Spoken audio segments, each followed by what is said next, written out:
Que a graça do Senhor Jesus, que o amor de Deus e que a comunhão do Santo Espírito esteja com todos nós, seja comigo, seja com você nesta manhã.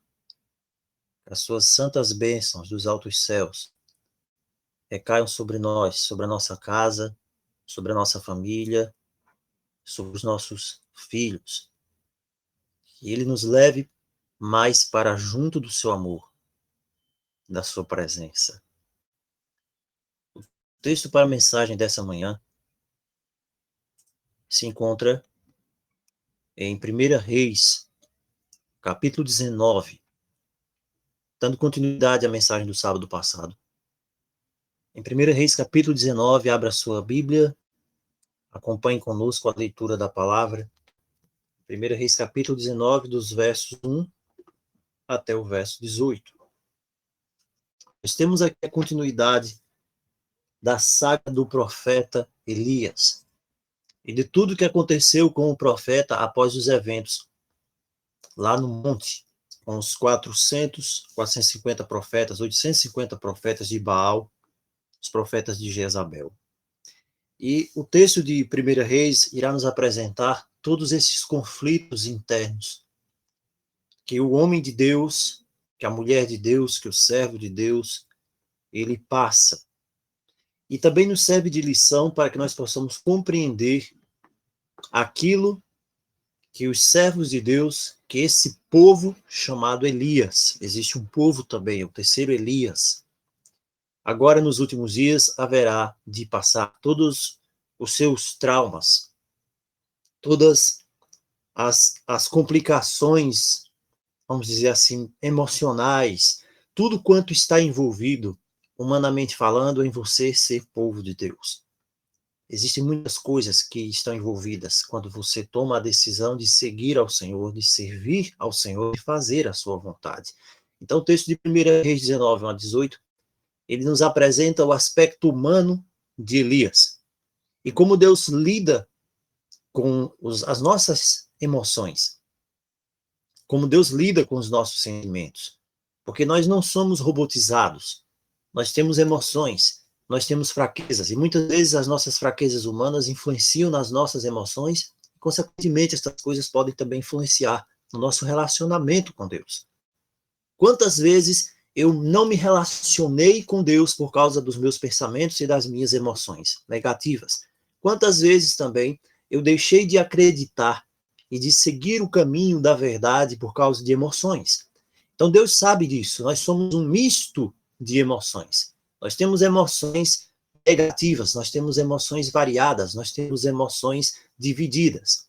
E em 1 Reis 19, 1 a 18, Deus nos apresenta como ele lida com as emoções nesse projeto de salvação que se desenvolve nas nossas vidas. 1 Reis 19, 1 diz que Acabe fez saber, capítulo 19, versos 1, Acabe fez saber, então, ele conta para Jezabel tudo quanto Elias havia realizado. Todos os eventos lá na montanha, o altar, e como Elias clamou, e como Elias depois matou os profetas de Baal, e como eles clamaram e não deu nada certo, Baal não respondeu, e o que Elias fez e como as pessoas reconheceram que só o Senhor é Deus.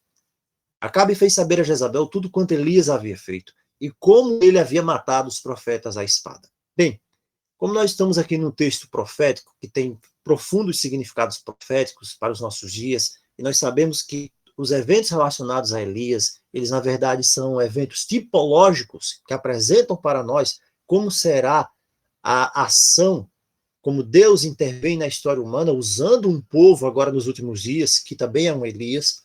Acabe, ele está bem representado aqui, lá em Apocalipse 13 também. Apocalipse 13 é um desdobramento a mais dos eventos que nós temos aqui em 1 Reis. Então, Acabe, fica claro que ele obedece a Jezabel. Acabe, ele tem o poder nas mãos, mas esse poder ele colocou à disposição de Jezabel.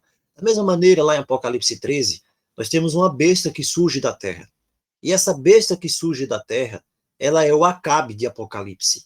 E essa besta, ela obedece a uma besta anterior que já surgiu do mar. Então, nós podemos ver os paralelos aqui, sobre essa besta que surge da terra, sendo o Acabe, essa besta que surge da terra, que tem o poder, e ela obedece à besta do mar. A besta significa poder também.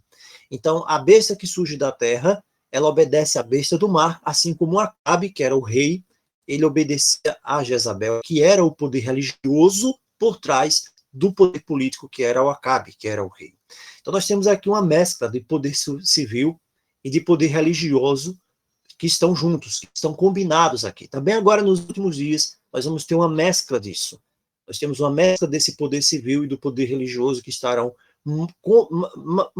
juntos numa conspiração verdadeira, isso é conspiração, contra o povo de Deus. Apocalipse 13, 11 e 12 nos apresenta esse paralelo. Vi outra besta emergir da terra, possuía 2 chifres, parecendo cordeiro, mas falava como dragão. Ela quem tem autoridade, ela faz a autoridade da primeira besta acontecer. É isso que diz no Apocalipse. Ela faz com que a terra e os seus habitantes adorem a primeira besta, cuja ferida mortal foi curada. Nós temos um paralelo aqui para Acabe e Jezabel, porque um poder ele está em servil disposição a outro poder, um poder político e um poder religioso. O verso 2 continua do texto de Reis, de 1 Reis 19, e diz que Jezabel, então, mandou um mensageiro a Elias. Ela mandou uma mensagem a Elias, e essa mensagem é muito direta, a mensagem que Jezabel manda para Elias. E nessa mensagem ela diz assim: façam-me os deuses como eles quiserem. Façam o que quiserem de mim.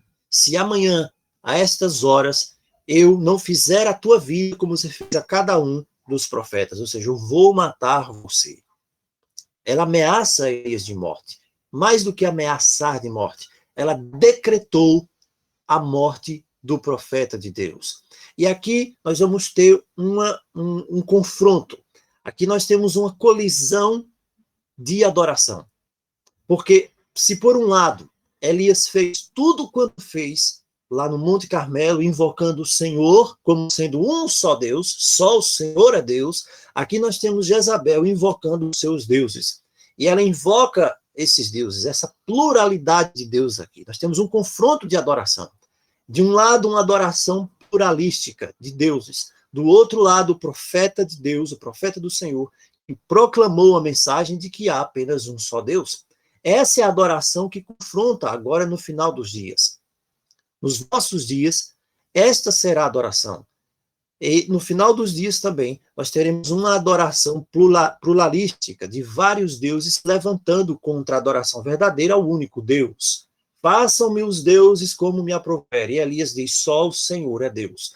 Façam-me os deuses o que eles quiserem, eu irei te matar amanhã. E Elias diz, só o Senhor é Deus. Jezabel decretou a morte de Elias. É isso que fica claro aqui no versículo 2. Num certo tempo, amanhã, a estas horas, ela decreta, nós temos um decreto aqui. E tudo isso também acontece agora nos últimos dias com o povo de Deus. O interessante é que as pessoas hoje vivem sendo enganadas com história de arrebatamento secreto. Com a história sem fundamento bíblico algum, eles fazem uma manipulação. Você vai ver alguns vídeos de alguns irmãos e pastores manipulando textos da Escritura para passar uma falsa sensação para os irmãos. Não, não vai haver nada disso. A igreja não vai estar aqui. Ele disse lá no Apocalipse, olha para cima, então fui levado para cima. E tudo isso eles querem aplicar para as pessoas serem levadas a acreditar que haverá um arrebatamento. Não, não, você não tem que se preocupar com o anticristo. Você não tem de se preocupar com perseguição. Nada disso existe. Existiu ano passado, mas você é melhor. É como se quisesse dizer isso. Você hoje é melhor. Você hoje é mais fervoroso, você hoje é muito melhor do que aqueles irmãos do passado lá, que passaram tudo aquilo, foi jogado aos leões, às feras, você não vai passar por nada disso. A igreja é levada, tem gente que até prega isso, a igreja no capítulo 4 já é arrebatada lá e não aparece mais.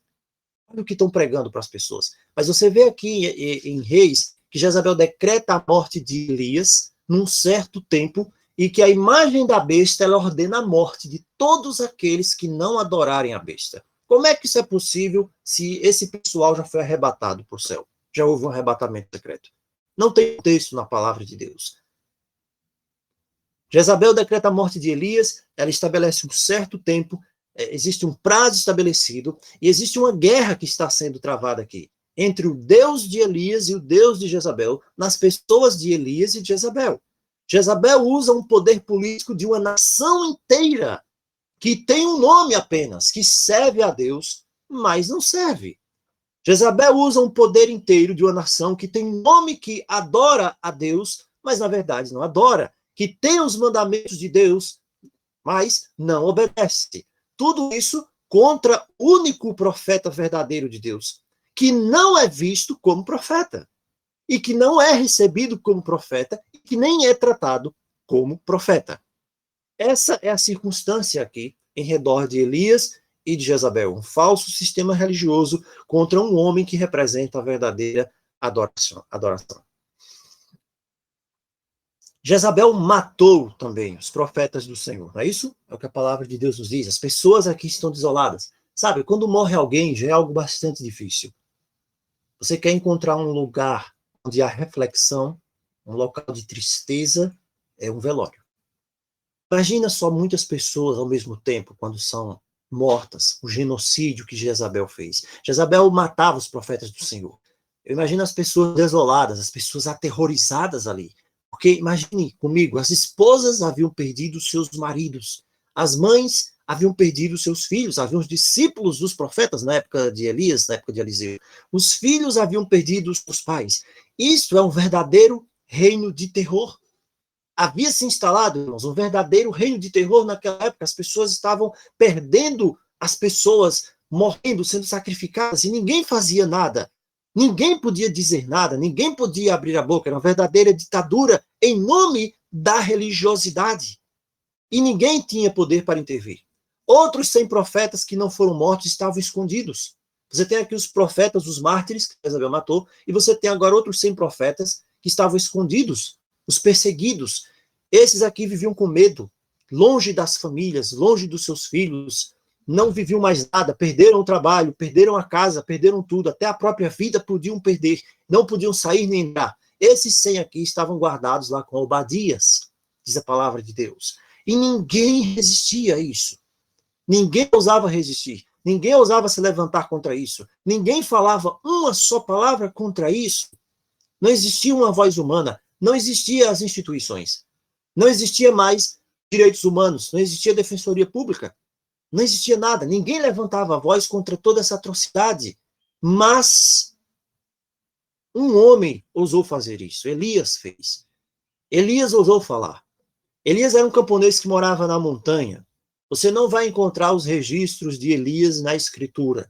Você vai encontrar registros de outros profetas. Fulano era profeta, filho de fulano, filho de Beltrano, neto de não sei quem, da família tal, da região tal. Mas Elias, ele é particularmente um nômade. Elias não tem RG. Elias não tem CPF. A Bíblia não nos dá o nome do pai dele. Ele não tem também o nome da sua mãe. Não tem a família de onde ele vinha registrada na Bíblia.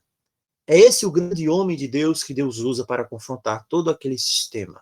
Mas o fogo do Espírito de Deus queimava dentro do coração de Elias, e é isso o que basta para Deus, que o seu Espírito queime dentro do seu coração. O Espírito do Senhor, então, vem sobre Elias. E Elias faz tudo aquilo que nós sabemos que Elias fez. O Senhor fala, Elias obedece. O Senhor determina, Elias obedece. O Senhor manda Elias sair, Elias sai. O Senhor manda Elias voltar, Elias volta. Mas em nenhum momento Elias conseguiu imaginar as consequências que viriam em ele apenas obedecer a palavra do Senhor em um mundo que não obedece mais. Irmãos, hoje nós vivemos em um mundo, as pessoas não se preocupam mais em ouvir a palavra do Senhor, nem obedecer a palavra do Senhor. Se você se coloca como servo do Senhor, você quer obedecer a palavra do Senhor, tenha certeza, a palavra diz, todos aqueles que querem viver piedosamente, querem fazer a vontade de Deus, serão perseguidos. Serão perseguidos. A mensagem de Elias também não era uma mensagem que hoje você vai encontrar facilmente sendo proclamada nos púlpitos. A mensagem de Elias se resumia basicamente em duas coisas. Ele estava ali para anunciar juízos. Quem hoje quer ouvir um pregador como Elias?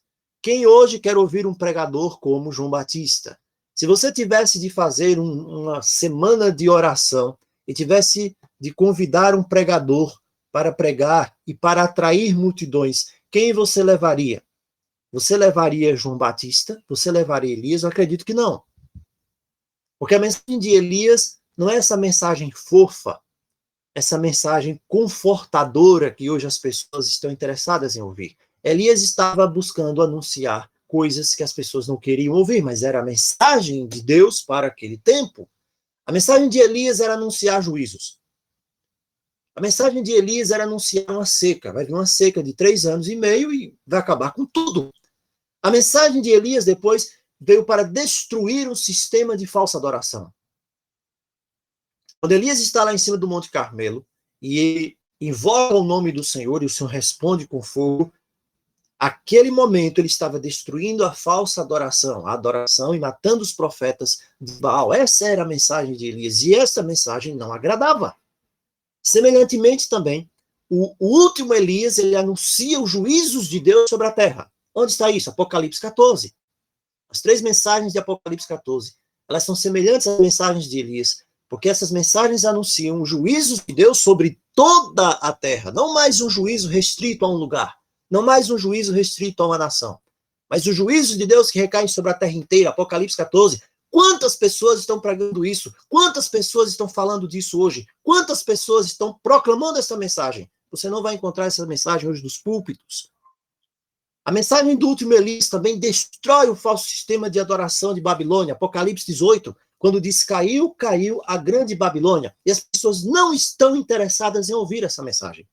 As pessoas estão interessadas apenas em ouvir mensagens que agradam as pessoas. As pessoas, a grande maioria, estão interessadas apenas em ouvir mensagens que façam dizer para elas: oh, Deus tem o melhor para dar para você.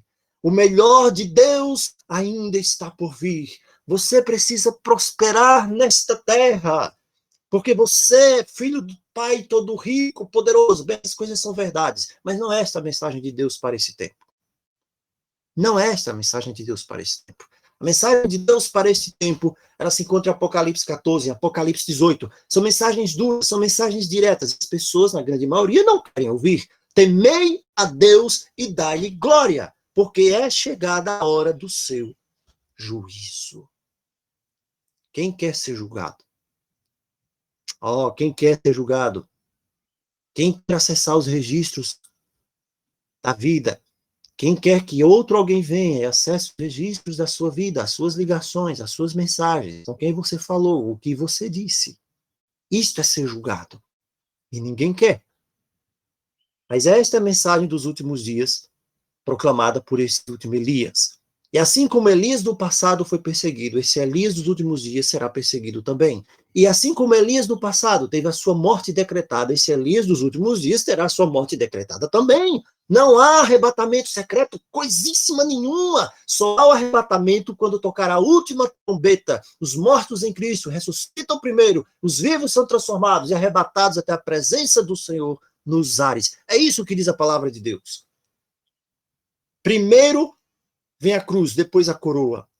Apocalipse 13:15 diz: ele foi dado comunicar fôlego à imagem da besta, para que não só a imagem falasse, mas que ainda fizesse morrer quantos não adorassem a besta. Se esse povo todo que não adora a besta já foi arrebatado, o que está acontecendo aqui em Apocalipse 13:15? Se todo mundo já está no céu arrebatado.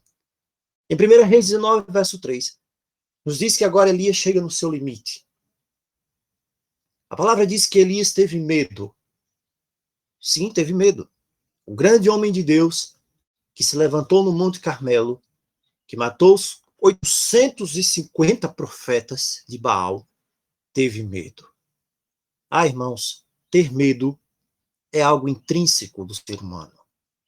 Não há ser humano que não tenha medo. Elias teve medo e diz a palavra que ele se levantou.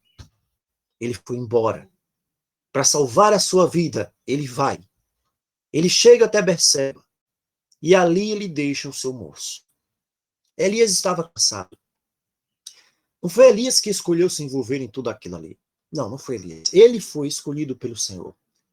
Assim como disse Paulo, Elias ele foi constrangido pelo amor de Cristo, pelo zelo da glória de Deus, das coisas de Deus, e foi até Acabe e deu aquela mensagem. Mas ele não imaginava que as coisas iriam chegar nesse ponto, ele não imaginava. Quando Elias anuncia a primeira mensagem, imediatamente a voz do Senhor, então, veio até ele, quando ele proclama a mensagem lá diante de Acabe, diz, conforme a minha palavra, não haverá orvalho nem chuva, e a palavra do Senhor vem a ele, já diz imediatamente o que ele tem de fazer. Diz, Elias, olha, sai daqui, vai até o ribeiro de Querite e se esconde lá. Mas agora, quando ele recebe essa mensagem, esse decreto de morte de Jezabel, a voz do Senhor aparentemente não vem. A voz do Senhor não veio. Elias ficou esperando ver se ele ouvia a voz do Espírito falar com ele, mas ela não fala. E Elias então começa a pensar que está sozinho, que não tem ninguém mais a quem ele possa recorrer. E Elias está cansado de fugir. Por quantos anos esse homem vive fugitivo de um lado para o outro, se escondendo, como um bandido? Ameaças, mais ameaças, fugas, se esconde num canto, procura um avião, vê outro, vai para o ribeiro, sai do ribeiro. Elias não vê mais amigos, Elias não tem família. Pelo contrário, os amigos dele foram mortos. Quem sabe a família foi morta. Elias está cansado. Ele chegou ao limite humano, e ele está cheio de tristeza. Sabe? Quando as mesmas coisas, irmãos, meu irmão, meu amigo, minha irmã, quando as mesmas coisas se repetem na sua vida, sabe quando você passa um trauma e a última coisa que você quer é que aquilo aconteça outra vez? Bem, Elias estava cansado disso acontecer. Os mesmos sofrimentos que você já orou, que você já clamou, que você já pediu ao Senhor para afastar aquilo de você. Senhor, não, e aquilo acontece outra vez. E de repente tudo volta. E volta de novo. Os mesmos problemas e os mesmos traumas. E Elias não aguenta mais.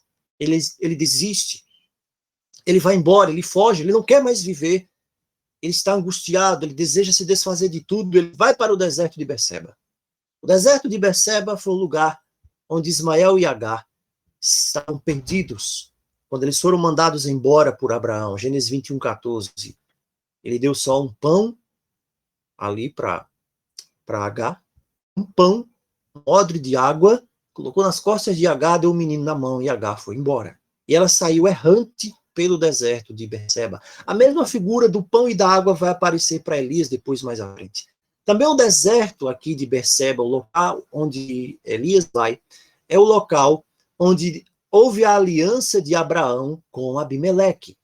Gênesis 21, 30, 31 é o local onde houve as 7 cordeiras, é o poço aqui dos 7 juramentos que houve entre Abraão e Abimeleque, Gênesis 21, 30. É o poço dos 7 juramentos aqui. Então, quando Elias chega ali, imagina a mente de Elias, todo um misto de incerteza sobre o que vai acontecer. Ele lembra da Agar que ficou perdida ali, e o destino de Agar era a morte. Ele lembra de Abraão, e ao mesmo tempo ele também lembra da fidelidade de Deus com Abraão. Mas naquele momento, Elias não consegue ver nada além mais. Ele não consegue ver mais nada além do que o fim.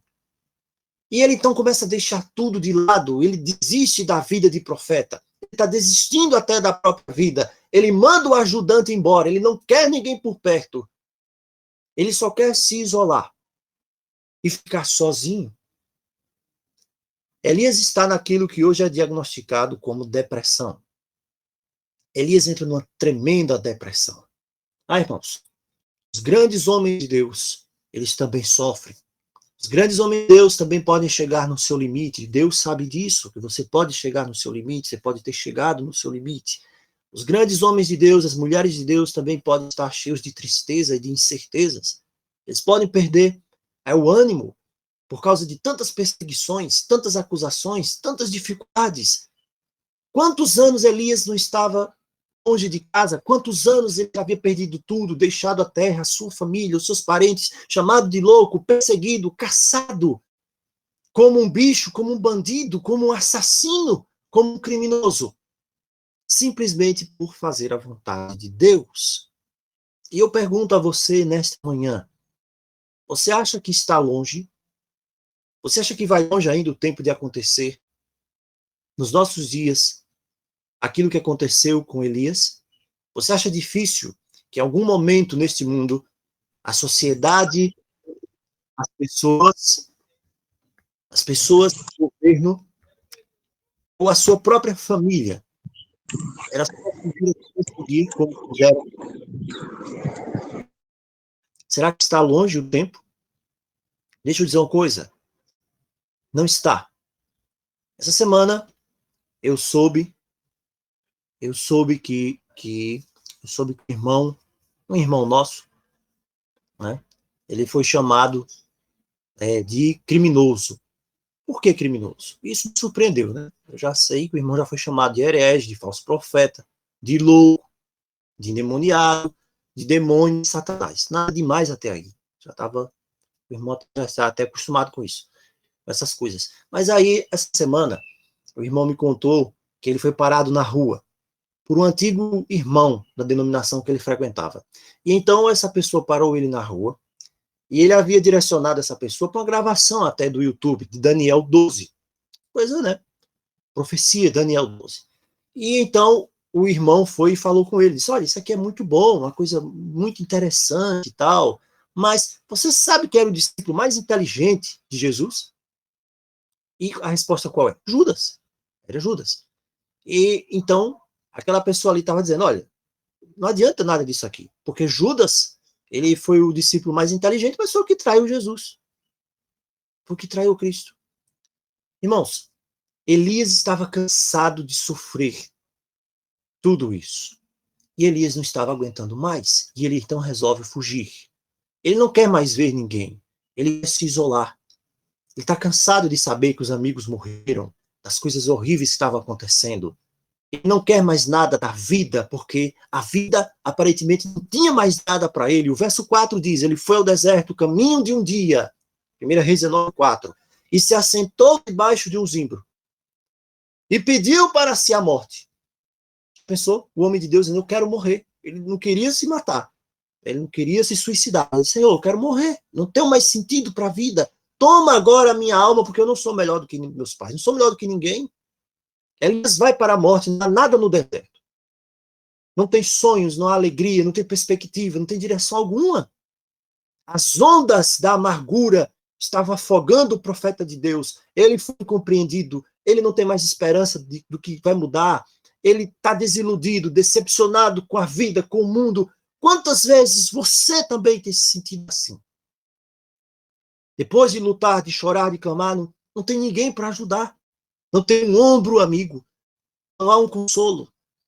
Então você se desespera, porque não tem mais o colo da mamãe ou do papai, você agora já é um adulto. Elias vai para o deserto. E o deserto significa a angústia de uma vida que aparentemente não tem mais sentido, a tristeza de uma vida sem propósito, onde a fé agora parece que é vencida, onde a esperança em Cristo já naufragou. É aí onde está o grande profeta Elias. E Elias está caminhando, ele caminha, até que não aguenta mais, porque ele não tem para onde ir. Ele está com sede, ele está sem forças. E os olhos dele estão cheios de poeira, estão secos, o sol está escaldante, Elias quer morrer. Mas de repente existe um zimbro ali que nasce no deserto. E o zimbro não nasce no deserto. É interessante que o zimbro não tem ali no deserto, mas Deus havia providenciado um para ficar ali. E lá está Elias. Ele pede a morte. Os amigos já morreram. É por isso que ele diz, eu não sou melhor do que os meus pais. Quantas coisas ele já passou, ele quer morrer, Senhor, me leva, não aguento mais. Esse é o tempo de angústia de Elias, que significa o tempo de angústia também de Jacó, nos últimos dias. Isaías capítulo 33, verso 2, nos apresenta esse momento na visão profética do profeta, quando diz assim, Senhor, tem misericórdia de nós, em ti temos esperado, sê tu o nosso braço, o nosso apoio, aquele que nos sustenta manhã após manhã, e a nossa salvação no tempo de angústia. Essa é a oração do povo de Deus nos últimos dias. Senhor, ser o nosso braço, ser a nossa salvação no tempo de angústia. Também na visão que é apresentada ao profeta Jeremias, Jeremias capítulo 30, verso 7, é mostrado ao profeta o tempo de angústia daqueles que irão enfrentar o decreto de morte da imagem da besta, lá de Apocalipse 13, porque a besta, a imagem da besta ordena que se mate todos aqueles que não adorem a besta. Está lá em Apocalipse 13. Em Jeremias 30, verso 7, o profeta vê esse momento, e na sagrada visão profética ele escreveu, quão grandioso é aquele dia. E não há outro dia como esse, não há um dia semelhante a este. Esse é o tempo de angústia de Jacó, representado aqui na angústia de Elias. É o tempo de angústia para Jacó. Ele, porém, será livre dela. Ele, porém, será libertado dela. O profeta Daniel também teve esta santa visão. Em Daniel capítulo 12, verso 1 está escrito: nesse tempo se levantará Miguel, grande príncipe, o defensor dos filhos do teu povo, porque eles não têm defesa nenhuma no mundo mais. Ele é o defensor dos filhos do teu povo. E haverá um tempo de angústia qual nunca houve. Um tempo de angústia qual nunca houve. O verso 5 de 1 Reis nos diz que Elias deitou-se. Elias deitou-se e dormiu debaixo do zimbro. E eis que um anjo do Senhor o tocou e disse: levanta-te e come. Verso 5. Elias está depressivo. Ao ponto que Elias consegue deitar e dormir debaixo de um zimbro num calor escaldante de mais de 40 graus. Ele está depressivo. E essa é uma das principais características de uma pessoa depressiva. É querer ficar isolado, deitado ou dormindo. O anjo do Senhor, então, ele vai até Elias. Quando o anjo do Senhor vai até Elias, ele vai ali para falar com Elias e resolver o problema da depressão do Elias, no primeiro momento. Mas, irmãos, o seu problema, o nosso problema, o seu problema não é resolvido com os psicólogos. O problema para o povo de Deus nos últimos dias não é que eles pensam diferente do resto da maioria e têm de passar por um psicólogo ou por uma bateria de exames. O problema não é resolvido com remédios, com tranquilizantes. O problema, que é visto como problema aos olhos do mundo, do povo de Deus, não é resolvido com os homens desta terra. O problema é comida. Este é o problema. O seu problema é comida. Ah, mas você pode dizer, mas eu como muito bem, eu me alimento muito bem. Nossa, tem uma dieta com tantas proteínas, eu como. Não, o problema é comida. Sabe por quê? Porque muitas vezes eu posso ser hoje, você pode ser, quem sabe agora, um anorexo espiritual. Você pode ter uma anorexia espiritual. Anorexia espiritual. Você pode ser um desnutrido espiritual. Você é um anêmico espiritual. Um raquítico espiritual. Isso. E quem sabe tem sido assim por 20, 30, 40 anos da sua vida, a vida inteira. E em consequência disso, você não tem as vitaminas espirituais que são imprescindíveis para viver, para o básico. É por isso que o anjo diz a Elias: levanta-te, levanta, Elias. Toma a decisão de se levantar, de mudar a sua realidade, de fazer alguma coisa pela tua vida, pela tua salvação. Isso é o básico e você precisa se alimentar. Você precisa comer. O seu fazer é se alimentar. O que é que o anjo está dizendo para Elias? O Salmo 81, verso 10. O Salmo 81, verso 10, o Senhor diz assim: eu sou o Senhor teu Deus, que te tirei da terra do Egito. Abre bem a tua boca e eu te encherei. Deus está falando de quê aqui? De comida.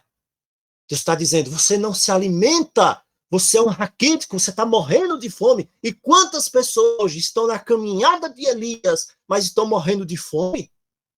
Quantas pessoas querem chegar no monte de Deus, mas não estão se alimentando?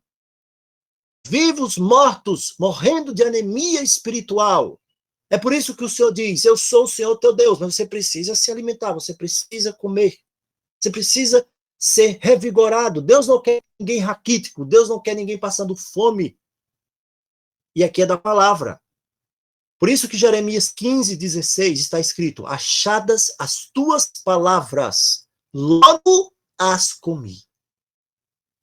Achadas as tuas palavras, logo as comi. E as tuas palavras me foram gozo e alegria no coração, porque pelo teu nome eu sou chamado, ó Senhor dos exércitos, achadas as tuas palavras me são gozo e alegria, é a tua palavra, não é o ensinamento do homem, é a tua palavra, não a doutrina da igreja, é a tua palavra, não o que eu quero, é a tua palavra, não o que eu acho, é a tua palavra, não o que eu preciso, é o que eu quero, que vem de ti, e não de mim. A palavra diz em 1 Reis 19:6, que ele olhou e viu, junto à cabeceira, um pão cozido sobre pedras em brasa, e uma botija de água. Comeu, bebeu e tornou a dormir. Elias está deitado, ele vê ali, junto à cabeceira, mas ele não levanta. Ele está deitado e lá está aquela vasilha de água, o pão está ali, está ao alcance dele. Em João 6,35, o Senhor Jesus disse, eu sou o pão da vida. O que vem a mim jamais terá fome, o que crê em mim jamais terá sede. Ele é o pão, ele é a água, é ele tudo o que você precisa. Ele está à cabeceira da sua cama, ele está no seu quarto, onde for, é ele que te fortalece. João 6,48, eu sou o pão da vida. É isso que o Senhor está dizendo aqui. Você precisa da palavra.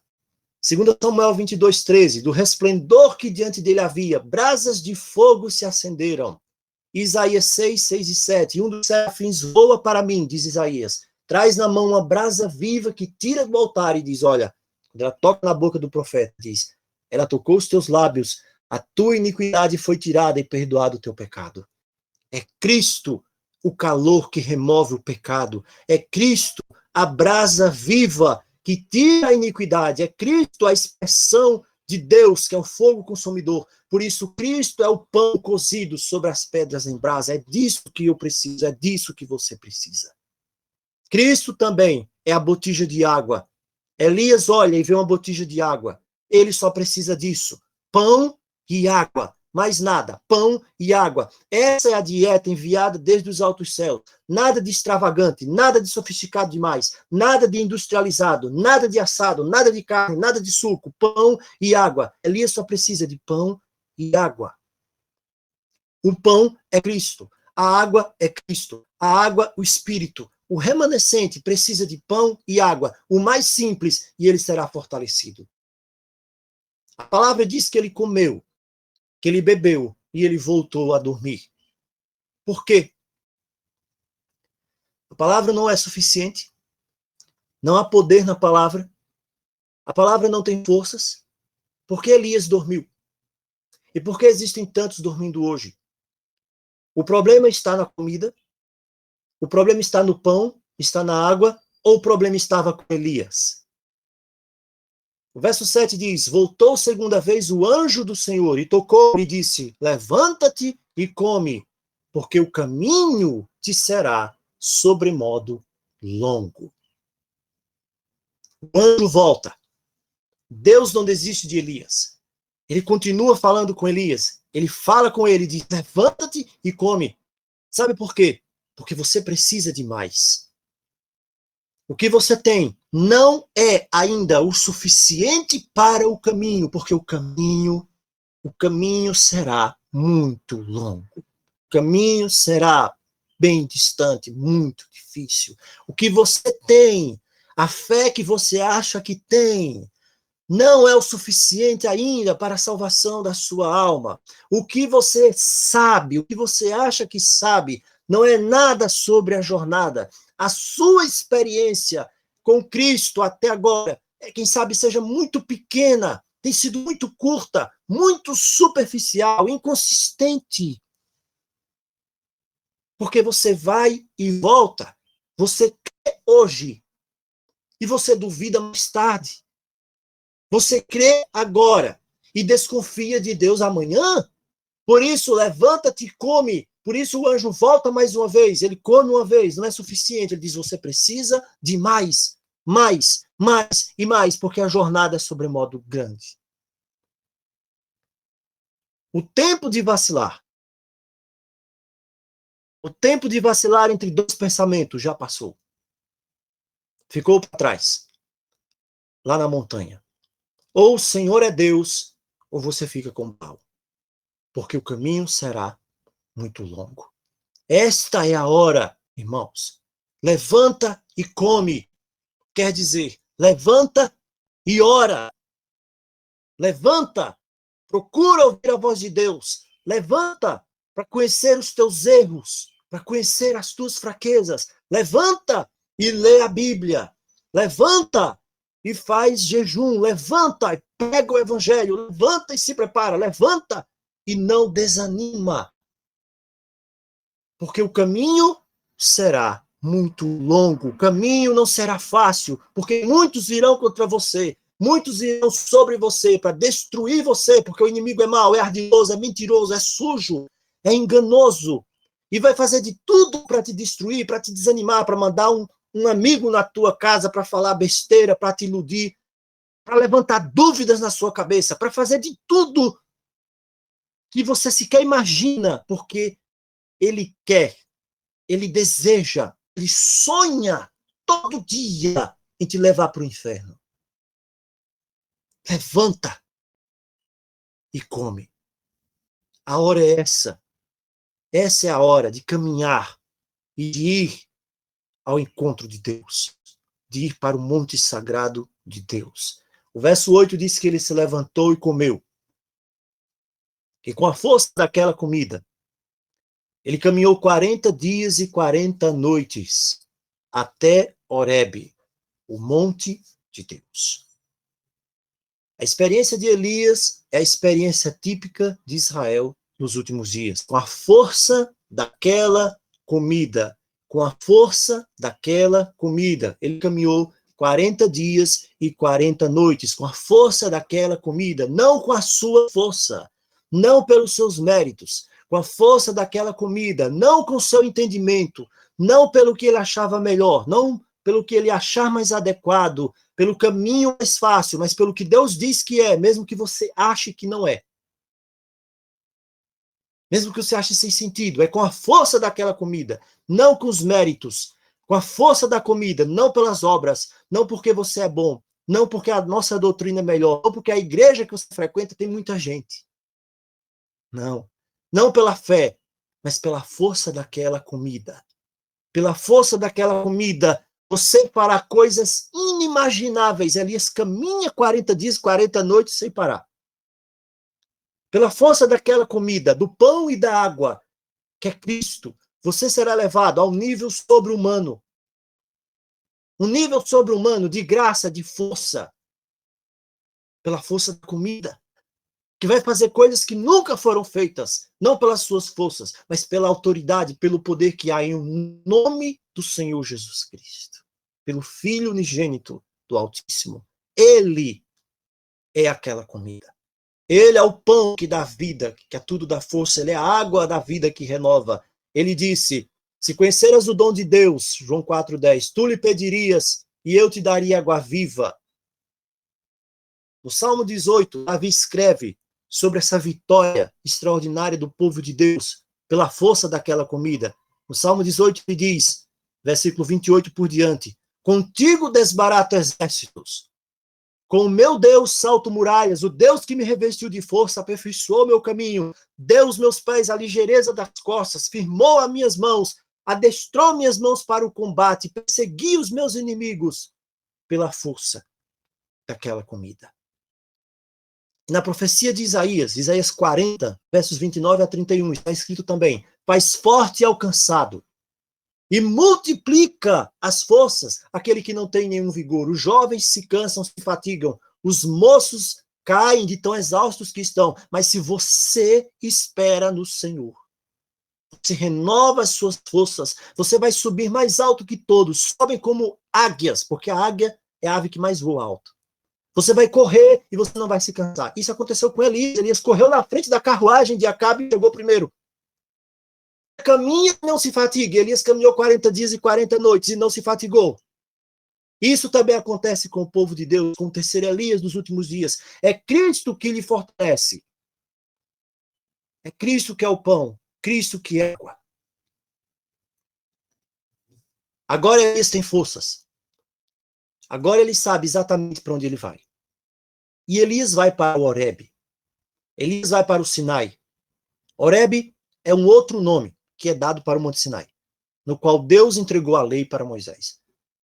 Elias precisa ter uma conversa séria com Deus.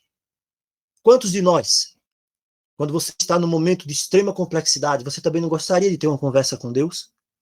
Tirar algumas dúvidas com Deus? Por que Deus permite certas coisas? Por que as coisas parecem que estão tudo dando errado? Por que Deus aparentemente não ouve? Tantas pessoas morreram. Elias queria saber por que isso. Elias queria respostas. E agora Elias sabe onde buscar, porque ele comeu aquela comida. Onde buscar respostas de Deus? Onde você vai encontrar respostas de Deus para a sua vida? Só existe um lugar onde você pode buscar as respostas de Deus. E as respostas de Deus para a sua vida, elas estão no centro da vontade de Deus. Guardou esse nome? O centro da vontade de Deus. Busque as respostas de Deus para a sua vida, no centro da vontade de Deus. E o centro da vontade de Deus era o Sinai. O centro da vontade de Deus é a sua palavra. O centro da vontade de Deus é a sua lei. É para lá que o remanescente vai, quando tudo estiver contra ele. É para lá que o remanescente vai, quando o decreto de morte de Jezabel estiver sobre a sua cabeça. É para lá que o remanescente vai, quando a imagem da besta, que ordena a sua destruição, se levantar contra ele, ele estiver sozinho e depressivo ou triste. Lembre, é o centro da vontade de Deus, o alvo da sua vida. É o centro da vontade de Deus, o destino da sua caminhada. O verso 9 diz que Elias vai para lá. Ele caminha 40 dias e 40 noites. E Elias entra numa caverna. Ele passa a noite ali, naquela caverna. E eis que lhe veio a palavra do Senhor. E o Senhor pergunta: o que fazes aqui, Elias? Alguém aqui já entrou em alguma caverna? Alguém já entrou em alguma caverna? E se eu lhe disser, e você, quem sabe, pode estar vivendo numa caverna, ou pode ter vivido em uma caverna durante 10, 20, 40 ou 50 anos da sua vida e não sabia. A caverna tem uma aplicação dupla. Ela tanto simboliza a condição espiritual de Elias naquele momento, como também indica literalmente um lugar de proteção de Deus, onde o último Elias passará a noite. A palavra diz que ele passa a noite ali, antes de finalizar a sua grande comissão. Virá ainda uma noite. O Senhor Jesus disse, a noite vem quando ninguém pode trabalhar. Quando essa noite de trevas chegar, será a hora das trevas. Mas o Israel, o último Elias, estará protegido na caverna, na presença de Deus, no centro da sua vontade. Após a noite, quando passa a noite, lhe vem a palavra do Senhor. E o Senhor pergunta a Elias, o que fazes aqui, Elias? Elias, por que você está aqui? O que havia levado Elias até a presença do Senhor? A resposta é simples. Porque Elias foi Elias. Quando Elias responde ao Senhor no verso 10, 1 Reis 19, 10, ele diz, eu tenho sido zeloso pelo Senhor, Deus dos exércitos. Os filhos de Israel deixaram tua aliança, derribaram os teus altares, mataram os teus profetas, e eu fiquei só, e procuram tirar minha vida. A resposta de Elias, ela vai nos mostrar aqui 4 pontos, 4 ou 5, 6 pontos aqui, fundamentais, que levam Elias até a presença do Senhor, que possibilitaram que ele fosse até a presença do Senhor. Não fossem estes pontos, Elias não teria chegado até o Monte Sinai. Ele não poderia ter sido Elias. São estes pontos que tornam Elias Elias. E se alguém quer chegar até a presença do Senhor e subir até o monte do Senhor, como diz na palavra dos Salmos, é preciso ter essas características fundamentais de Elias, senão não teria chegado. Primeira característica, zelo pelo Senhor. Elias diz, tenho sido zeloso pelo Senhor, zelo pelo Senhor. Isso tem a ver com adoração, reconhecimento de que ele é apenas um só Deus. Segunda característica, Elias estava firme pela aliança. Elias estava firme pela aliança, firme pelo pacto. Elias tinha um reconhecimento do compromisso que havia entre ele e Deus. Terceiro ponto, Elias estava sustentando a verdadeira adoração. Quarto ponto, Elias estava preservando a palavra da profecia. Quinto ponto, Elias era um remanescente. Ele diz, só eu fiquei. Elias tinha se mantido puro, incontaminado, singular e não misturado. Último ponto. Consequência de todos os demais, Elias é perseguido. Então, se não houver todas essas características, não se apresenta o Elias dos últimos dias. Quando Deus responde para Elias, ele responde no verso 19, verso 11. E quando ele responde, ele diz assim, sai e põe-te nesta montanha perante o Senhor. Elias estava na montanha. Mas o Senhor diz para ele que ele precisa sair da caverna. Elias está na caverna. E Deus, para falar com Elias, precisa que Elias saia da caverna. Deus não vai falar com Elias enquanto Elias estiver na caverna. Deus não vai falar com Elias. Chegou o momento, irmãos, de sair da caverna. Deus não vai te dar as respostas que você procura enquanto você não sair da caverna da sua vida. Deus pode até te ouvir, mas Deus não vai te responder. Você precisa sair da caverna do orgulho. Você precisa sair dessa caverna da indiferença com as coisas espirituais que você não está nem ligando, quem sabe? Você precisa decidir se o Senhor é Deus ou se Baal é Deus. Quem sabe você não liga, não crê nas maneiras maravilhosas que Deus tem usado. Sai da caverna. Você precisa sair da caverna do egoísmo, onde você só pensa em você mesmo, nos seus desejos, em primeiro lugar, nas coisas desse mundo. Não se engane. Esse mundo já se acabou. Saia dessa caverna. Você precisa sair da caverna do sistema religioso, que, quem sabe, tem te cegado, não te deixa ver a glória de Deus, porque você só vê uma placa, regulamentos e pessoas estão controlando a sua vida. Saia para fora, saia da caverna. Você precisa sair da caverna do vício. Você precisa sair da caverna do pecado.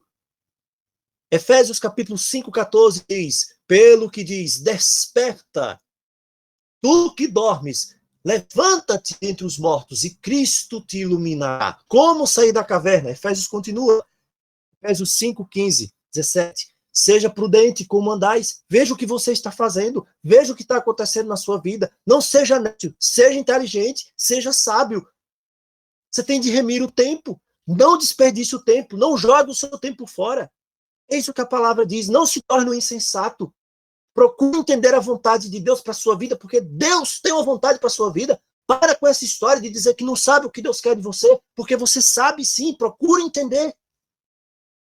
Em Isaías 59, verso 21, Deus diz assim, quanto a mim, Deus diz, a minha parte é essa. Sabe? A sua parte é a parte de Efésios 5. Efésios 5, 15 a 17 é a sua parte. E Deus agora diz a parte dele. A minha parte é essa. Eu vou colocar o meu espírito sobre você. Eu vou colocar as minhas palavras na tua boca. Isaías 59, 21. Elas não vão se apartar de você, nem dos seus filhos, nem dos filhos de teus filhos, desde agora e para sempre. Ou seja, a palavra está disponível para você. Sempre esteve, sempre vai estar. Mas você precisa fazer alguma coisa.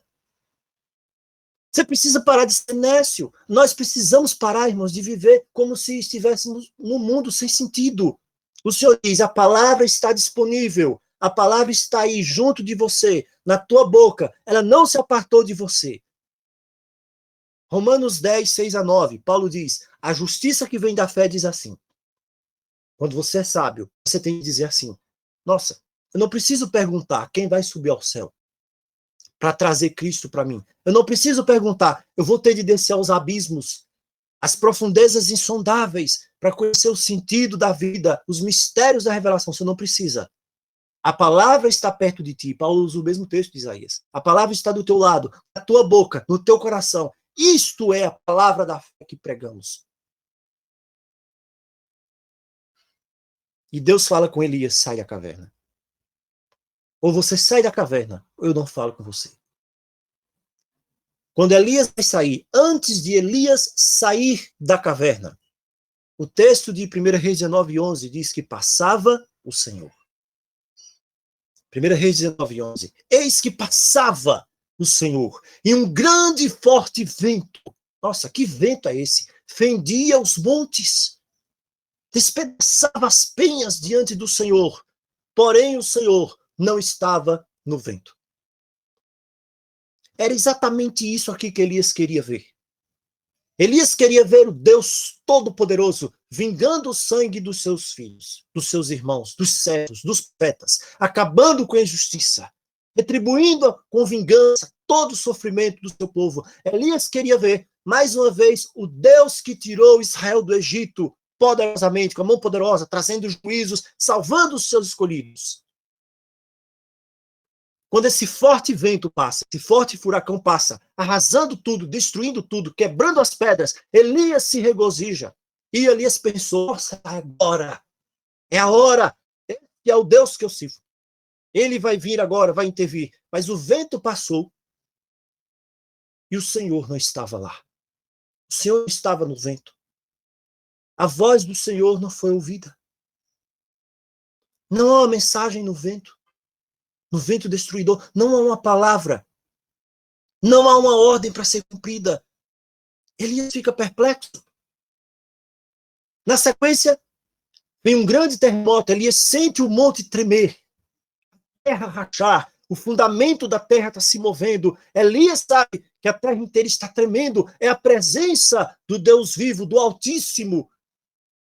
A palavra diz que basta ele olhar para a terra, que a terra inteira treme. Salmo 29, verso 8. Salmo 104 diz, só olhar para a terra, ele faz a terra tremer. Ele toca as montanhas, elas fumegam. Elias sabe que está na presença do Altíssimo. Abacuque 3,6. Ele para e faz tremer a terra. Ele olha e sacode as nações.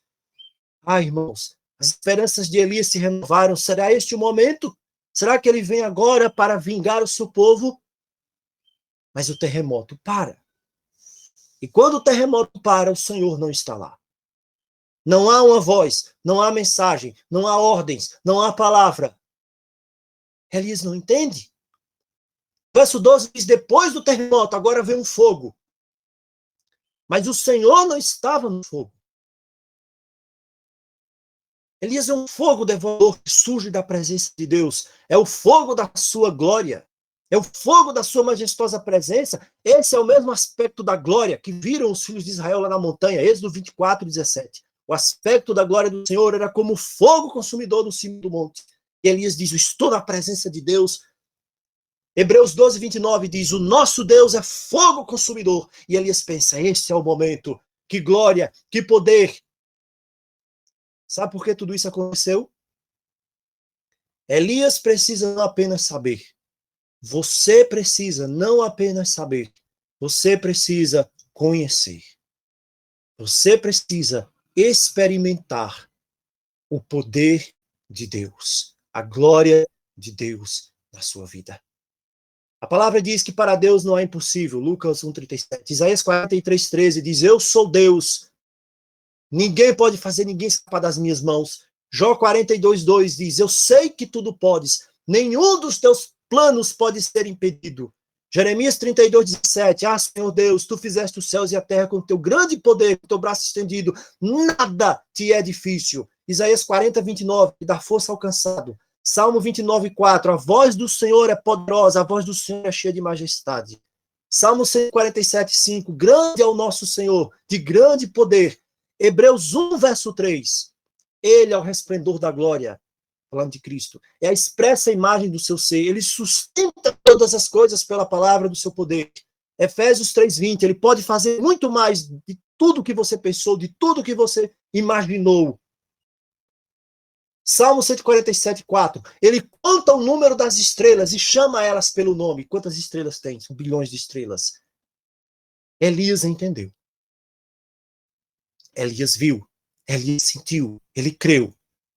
Agora, Elias está pronto. Agora ele está pronto.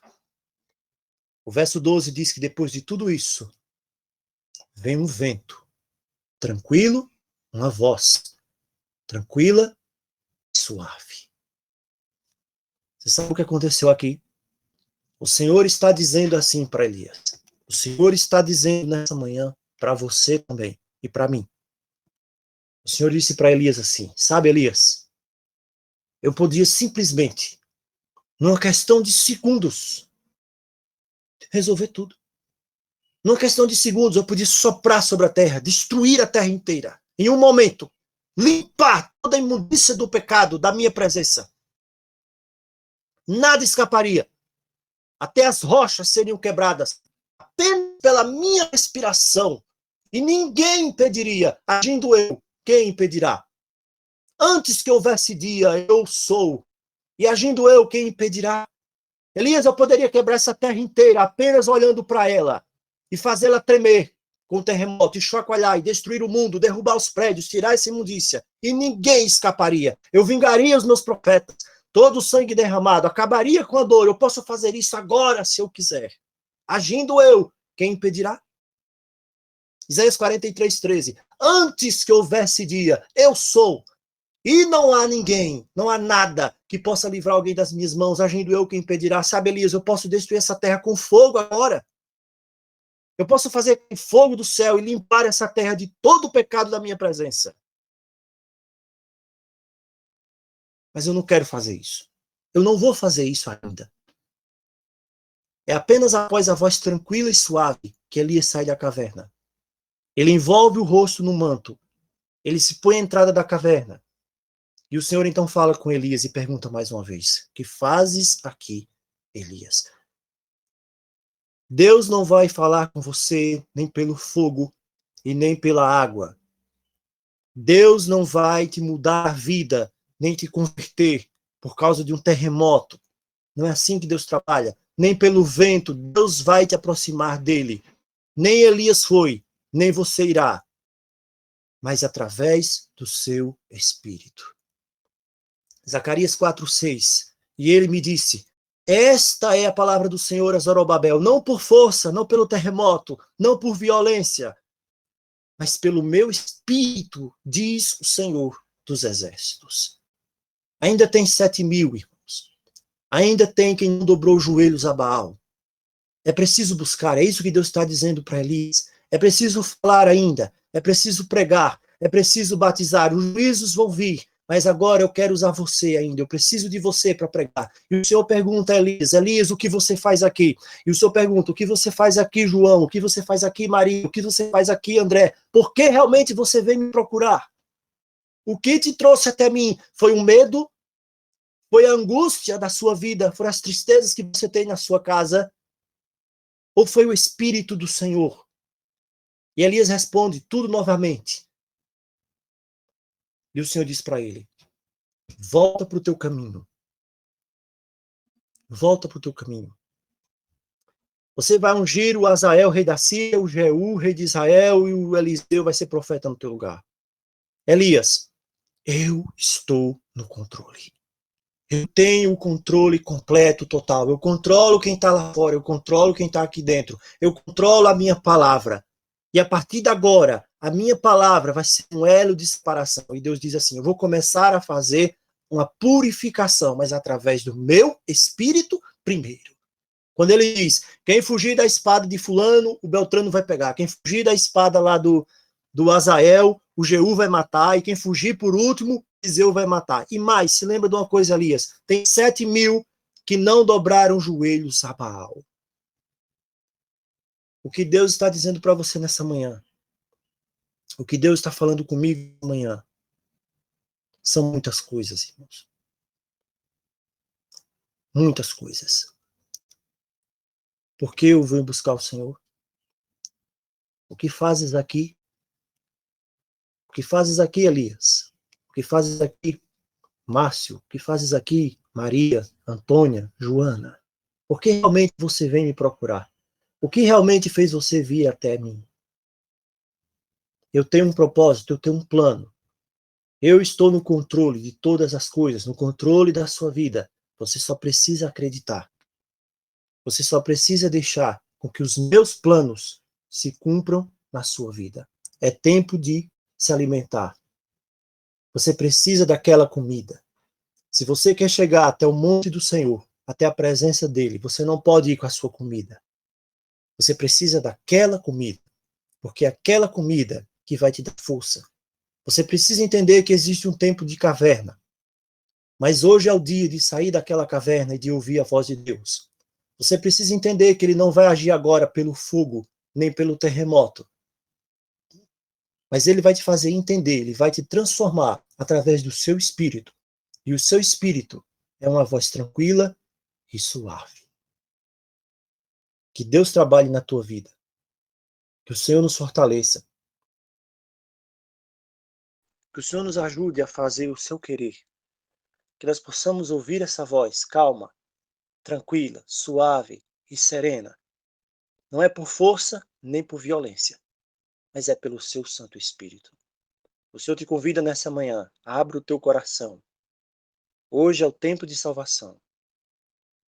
Oremos ao Senhor.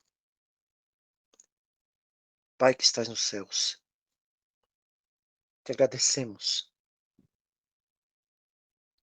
porque estamos caminhando, porque buscamos a tua presença, porque o nosso coração tem ouvido a tua voz.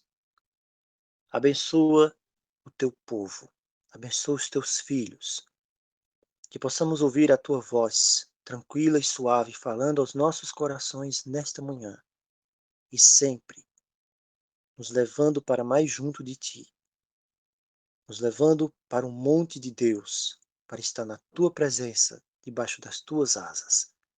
Nós te suplicamos, em nome de Jesus. Amém. E amém. Amém. Amém.